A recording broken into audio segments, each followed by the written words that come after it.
welcome back to my channel. Today I will be doing a ASMR just for you, and even you back there. Today I will be reading 50 Shades Free by E.L. James.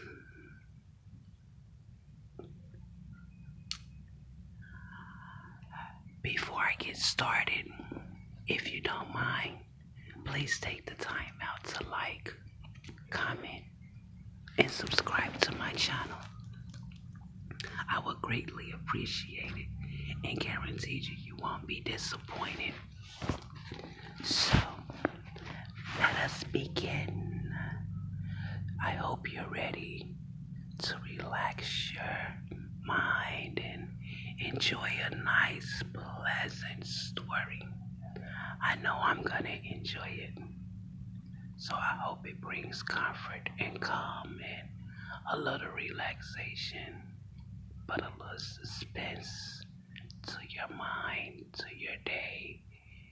Help you clear off any bad vibes that you had over the weekend. Maybe you're just needing a morning of a Monday. So let us begin. Chapter 1. I stare up through the gaps in the seagrass at the bluest of skies. Summer blue, Mediterranean blue, with the content sigh. Christian is beside me, stretched out on a sun lounge.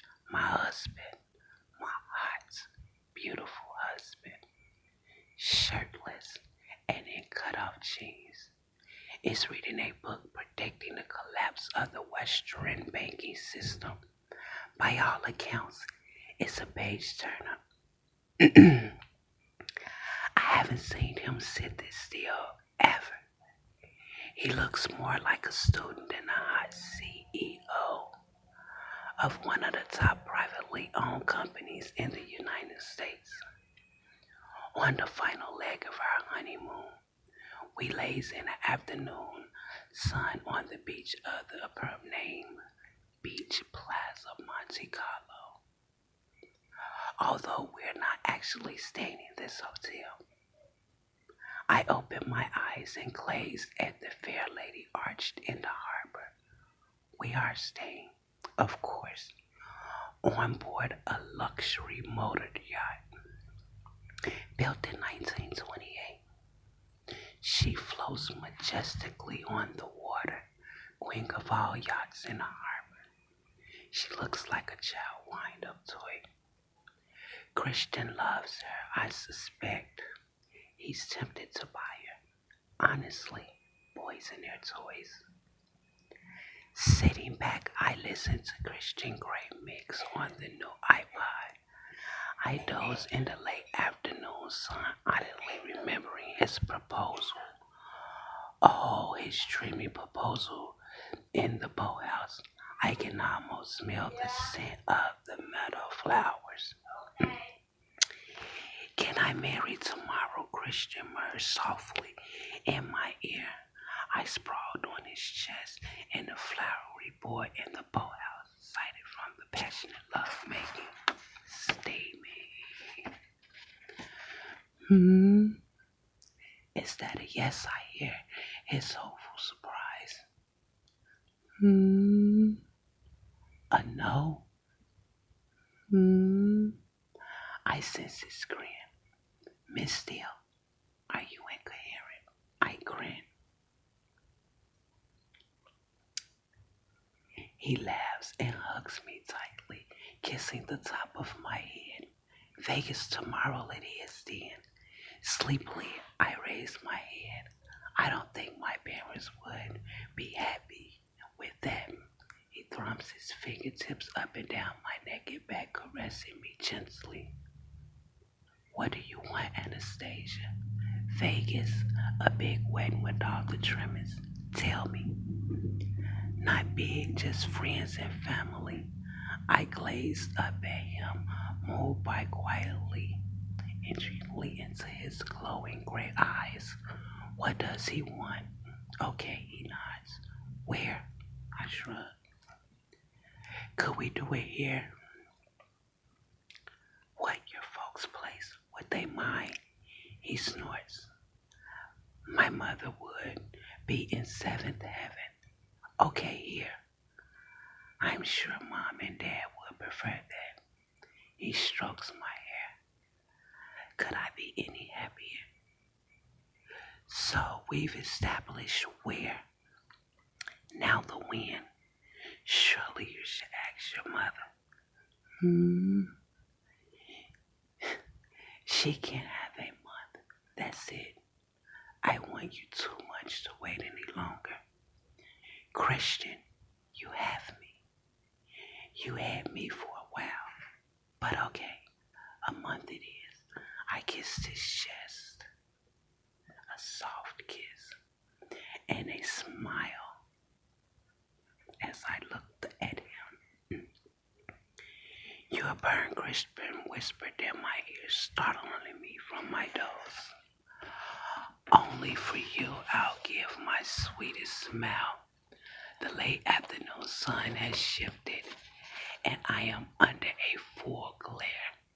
He smirks in one swift move, pulls the sun lounge into the shade. Out of the Mediterranean sun, Mrs. Gray. Thank you for your offerings, Mr. Gray. My pleasure, Mrs. Gray. And I'm not being altered at all. If you burn, I won't be able to touch you. He raises an eyebrow, his eyes shining with mirth, and my heart expands. But I suspect you know that, and you're laughing at me. Would I guess? Yes, you would, and you do often. The one of the many things I love about you. He leans down and kisses me playfully, biting my lower lip. I was hoping you'd rub me down with more sunscreen. I bowed against his lips. Mrs. Gray, it's a dirty job, but that's an offer I can't refuse. Sit up, he orders, his voice husky. I do as I'm told, and with slow strokes from strong and supple fingers, he coats me in sunscreen. You really are very lovely. A lucky man I am, he murmurs as his finger skims over my breast, spreading the lotion. Yes, you are, Mr. Gray, I gaze up at him through my lashes. Modesty becomes you, Mrs. Gray. Turn her over. I want to do your back. Smiling, I roll over. He undoes the back strap of my expensive bikini. How would you feel if I went topless like the other women on the beach, I asked. Displeased, he says without hesitation. I am not very happy about you wearing so little right now. He leans down, whispers in my ear. Don't push your luck. Is that a challenge, Mr. Gray? No, it's a statement of fact, Mrs. Gray. I sigh and shake my head. Oh, Christian, my possessive, jealous, control-freak Christian.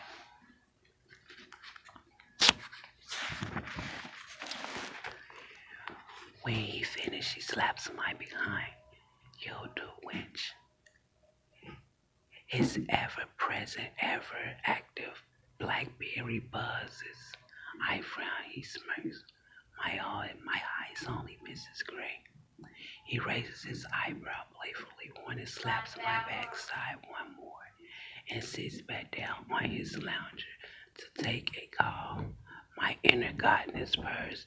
Maybe tonight we could do some kind of floor show for his eyes only. She smirks knowingly, archingly a brow. I grin at the thought and drift back into the afternoon. Mansour, un Paris pour moi, Coca-Cola Light pour me, Philly, something, cheese, manager. Christian speak fluent French wakes me up, my eyes lashes flutter in the glare of the sun as I find Christian watching me while a livid young woman walks away, her tray held aloft, her high blonde ponytail swinging.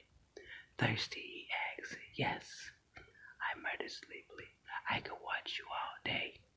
Tired, I flushed. I didn't get much sleep last night. Me neither, he grins, put down his blackberry and stands.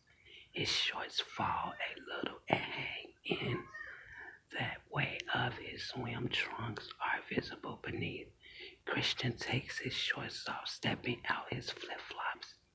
I lose my train of thought. Come for a swim with me. He holds out his hand while I look up at him. They swim, he says again, cocking his head to one side, amused expression on his face. When I didn't respond, he shakes his head slowly. I think you need a wake-up call. Suddenly he pounces and lifts me up into his arms while I shrink more from surprise than alarm. Christian, put me down, I squeal. He chuckles. Only in the sea, baby. Several sunbathers on the beach watch with bemused disinterest so typical. I now realize of the French as Christian carries me to the sea, laughing in wads. In, I clasp my arms around his neck. You would not say, breathlessly trying to stifle my giggling. He grins. Oh, Anna, baby, have you learned nothing in the short time we've known each other? He kisses me. I seize my opportunity, running my finger through his hair, gasping to handfuls, kissing him back while invading his mouth with my tongue. He inhales sharply and leans back, eyes smoky but weary. I know your game, he whispers. It slowly sinks into the cool, clear water, taking me with him. As his lips find mine once more, the chill of the Mediterranean is soon forgotten as I wrap myself around my husband. I thought you wanted to swim. You're distracting. Christian grazes his teeth along my lower lip. But I'm not sure I want the good people of Monte Carlo to see my wife in the heat of passion. I run my teeth along his jaw, his double thickly against my tongue, not caring a dime for the good people of Monte Carlo. And he groans. He wraps my ponytail around his waist and tugs gently, tilting my head back, exposing my throat. His trails kisses from my ear down to the neck. Shall I take you in the sea? He breathes. Yes, I whisper. Christian pulls away and glazes down at me, his eyes warm and wanting. Mrs. Gray, you insistable and so brazen. What sort of monster have I created? A monster fit for you. Will you have me any other way? I'll take you any way I can get you. I know that, but not right now, not with the audience. He jerks his head towards the shore. What? Sure enough, several sunbathers on the beach have abandoned their indifferences and now regard us with interest. Suddenly, Christian grabs me around the waist and launches me into the air, letting me fall into the water and sink beneath the waves to a soft and sand below. I surface, coughing, spluttering, giggling. Christian, I scold, glaring at him. I thought we were going to make love in the sea and chalk up yet another verse. He bites his lower lip. To his amusement, I splash him. He splashes me right back. We'll have all night, he says, grinning like a fool. Later's, baby. He dives beneath the sea surface 3 feet away from me. Then in a fluid, graceful crawl, swims across the shore away from me. God, playful, tantalizing 50. I shield my eyes from the sun as I watch him go. He's such a cheese. What can I do to get him back? While I swim to shore, I contemplated my options. At the lounge, our drinks have arrived, and I take a sip of Diet Coke. Christian is a faint speck in the distance. I lie down in front and fumble with the straps, takes my bikini top off and tossed it casually onto Christian's sun lounge. There, see how brazen I can be. Mr. Gray, put this in your pipe and smoke it. I shut my eyes and let the sun warm my skin, my warm bones. I drift under the heat, my thoughts turning into my wedding day. We're gonna pause right here and we'll pick it back up. I just wanted to start off slow, see how you guys like it. Again, please leave a comment, share, thumbs up the video, and subscribe. And I'll be back with another part to see what happens to Christian, Annabelle, Anastasia. My bad. My name is Anastasia. And Christian will continue part 2.